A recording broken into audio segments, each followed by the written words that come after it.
Hi, I'm Derren McRae. I am the head of CBRE's Aberdeen office, who are a global firm of real estate advisors. Thank you very much. And why did you decide to go to University of Aberdeen? Went to University of Aberdeen. I wasn't too sure what I hoped to do as a later career. It was my mum who suggested, what about chartered surveying, which I didn't know what that entailed. And then when I looked into the courses, it looked like there was only two options, Aberdeen and Reading, so I guess I took the easy option and decided to go for Aberdeen. Yeah. And what are some of your favourite memories from being a student there? Favourite memories, I think probably the one I do remember most would be when you graduated. So it was just a great day. You had your family there, your mum and dad looking over, very proud. It was across the road at Mitchell Hall, which was where we graduated at the time. So you got yourself dressed up, you got your gown, you went out for a nice lunch and celebrate with your family. So it was just a good way to end your university years. Of course. Did you get involved with any clubs or societies or any sports? I think this is probably the one, I guess, drawback I had of staying in Aberdeen, because I didn't probably immerse myself as much as I should have in university life, because I walked in first day and knew some of the people from Aberdeen already, and I didn't really make enough effort to go and speak to others. And I ended up, I already played for a football team, so I kind of continued playing with them, and that, I think I did try for the university team, but it probably wasn't good enough. So I just stayed with my own local team. Yeah, I understand. And can you please walk us through your career journey from your early surveying roles to becoming managing director of CBRE in Aberdeen? So I was I started off my fourth year university, and an advert was placed up on the notice board at Land Economy, and there was a job going at a company called FG Burnett, a rating surveyor. So I went in for the job interview, and luckily enough I'd done a bit of work experience, so I knew a few of the guys in there, and was fortunate enough to get a job in Aberdeen at FG Burnett. Worked a few different departments, ending up doing retail, and then an opportunity came up to basically move to a company called Donaldson's in Edinburgh, who covered retail across Scotland. So I quite like the idea of challenging myself and working in a different location. Moved to another company in Glasgow called Culverwell, again very much retail focused, smaller team but very successful. And then just out of the blue, a chance conversation led to coming back to Aberdeen. CBRE had not long established in the city, buying a company called G&Co, and I was asked if I'd be interested in coming back to Aberdeen, so it just seemed a good opportunity, and been there since. That's very interesting. And how does your typical day looks like now, and what are your responsibilities?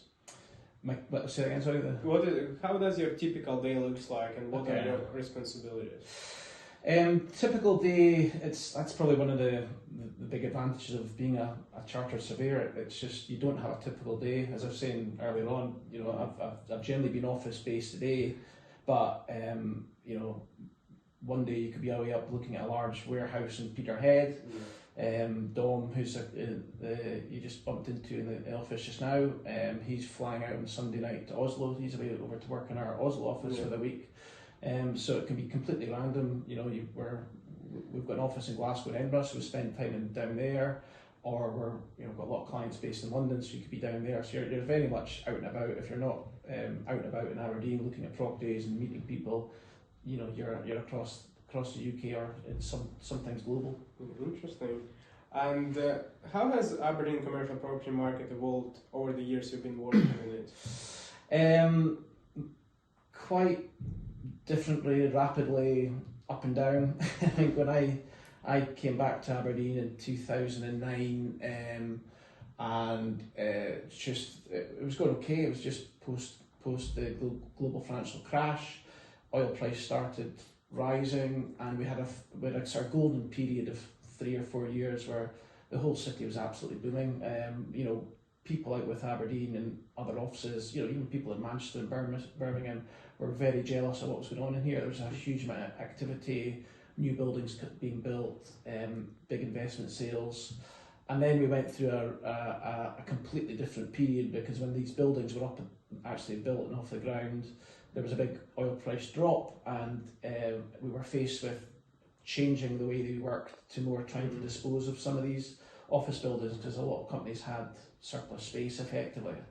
So yeah, it's been largely linked to the fluctuations in the North Sea. As you know, Aberdeen commercial property's been successful and the North Sea's been successful, and it's been more challenging when the North Sea's been more challenging. Very interesting. Thank you so much. And what other skills or experience help you to stand out and progress into leadership roles? I think leadership's probably changed quite considerably. I think since I started. I think you know, if you compare it to what happened in football, it's a bit like, you know, you used to have your Sir Alex Fergusons of this world, who very successful, but you know, very demanding. You know, very much happy to criticise people, but did very well. And I think the world has changed. And it's a bit more a case of making sure everyone has their place, giving people respect, and letting people, you know, flourish and blossom themselves. I think the way technology's come as well as, you know, before when I started, we learned everything off the older people in the office in terms of valuing, in terms of, you know, using a tape measure, as simple as that. Now, you know, more often than not, I'm asking people in the office, how do you do this, how do you do that? Because, you know, it's so much changed in terms of how critical technology is to your daily life. Interesting. And could you just tell us more about your involvement with Aberdeen Chamber of Commerce? What do you do there? So Aberdeen Chamber of Commerce, I used to just go along to a lot of the presentations and networking events, and then an opportunity came up to see if people wanted to join the board of the chamber. So I just applied for that, and luckily enough got voted on, and I've been part of the board ever since. So we meet every 2 months with other board members, get an update on how the business is going. You know, we give some of our views and some of our ideas as well, and you know, try and attend as many Chamber of Commerce events as we can, and support them where we can. I think the good thing as well, you know, they're a very open organisation who like to talk up the city and the region. So if we've got big investors coming into town, you know, we'll try, if there's an opportunity, to get them out to see the guys and girls at the chamber. Yeah, interesting. And what advice do you have for students who are looking to get into a real estate career? Go for it. I think it's a bit of a strange one, because, you know, a lot of people don't really know what a surveyor do. I think a lot of people think that, you know, a surveyor is someone that comes around and values your house, which is obviously a big part of the surveying industry, but certainly the commercial property sector is the bit that I operate in, and it's a really sort of fascinating, fast-moving sector to be involved in. You meet, you know, totally random people, different people, all walks of life. You deal with a whole manner of properties, and I think the good thing about the job is you're not sort of chained to your desk, so you're constantly out seeing people, measuring properties, going into meetings, lawyer's office. So it's, I think if you're someone who's quite innovative, and also is, you know, has a good way to communicate with people, then it's a great industry to be in. And would you say networking is important in your industry? And if yes, how can students benefit from networking? Yeah, it's key. It's certainly key for what we do. You know, a lot of you know, coming up with ideas on who to let buildings to, or who to sell a building to, or what's coming in the market, comes out of chance conversations that you have with people. You know, it might be a networking event, it might be you bump into someone in a coffee shop, you know, you might be in a pub. It's really something that it's 24/7. You know, the more people you speak to, if you get snippets of information, it's all about trying to turn that into something that you can you know, transact on in your day job. Yeah. And have there been any particular mentors or role models who help you shape your path? Yeah, quite a number. Fortunate to work with for and under and with some really great people, great personalities, characters. My first boss was a guy called Angus McCoush, who was very well known in the commercial property sectors at FG Burnett. Great guy, learnt a lot off him. Latterly worked with Richard Noble on the retail side, who is still working at FG Burnett. Good mentor, taught me a lot about retail sector as well. Went down to Glasgow, worked with some interesting characters. A gentleman by the name of Alec Culverwell, again, who's still operating, very successful operator. And you learn a lot how to try and look after clients to the best ability. And then I was asked to come back to Aberdeen to work under Paul G, who had a very strong niche business in Aberdeen, who I learned a huge amount off of. And still actually met for a coffee this morning, so he's still someone that I touch base with on a regular occasion. Nice. And are there any books or podcasts you would recommend for our students? It might be career or non-career related. I mean, one, I maybe don't have the attention span to read a book start to finish. I think one, in terms of property, commercial property, in terms of my sort of day job is based around marketing, trying to get people to notice buildings. There's one individual and company that I do like to watch, and it's a company called Compton, who are London, relatively young business.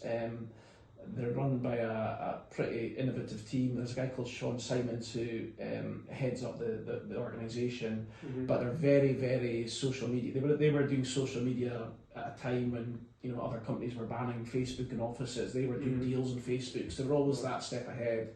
So I think if you've got an interest in commercial property, go onto LinkedIn and have a look at a company called Compton and Sean Simons. Thank you so much. And looking back, what do you consider the proudest moment in your career? I think, because commercial property is quite tangible, the good thing is if you're involved in something, it can be anything from letting a small shop, opposite your office and you see it opening and you use it, to, large, I was luckily to be involved in Union Square for a period of time, the Inquest building that you were talking about. Out at Prime 4, you've seen buildings being built, so you can you're driving around Aberdeen and you're actually driving past properties that you've had a small part to play in delivering them. So that's something that you can have a smile around, remembering the stories of being involved in the transactions that led to those buildings. That's very impressive. And the last question is, what advice would you give to your younger self? I think it's probably just two things. Hard work. Don't get me wrong, the world's changed. There's very much more people trying to base themselves around the work-life balance, which I get is very critical. However, if you are prepared to do that extra miles, you'll do well. You'll stand out. And certainly in our business, communication is key. Don't get me wrong, emails are very important, but there's nothing better than just picking up the phone or going to see a client face to face. And I appreciate the world is changing and how you communicate with people has changed, and it's changed forever. But it's always, it's not always good conversations. There's maybe been something that's gone wrong in a situation, but it's always better, I think, to try and face these things up face to face and just go and see people.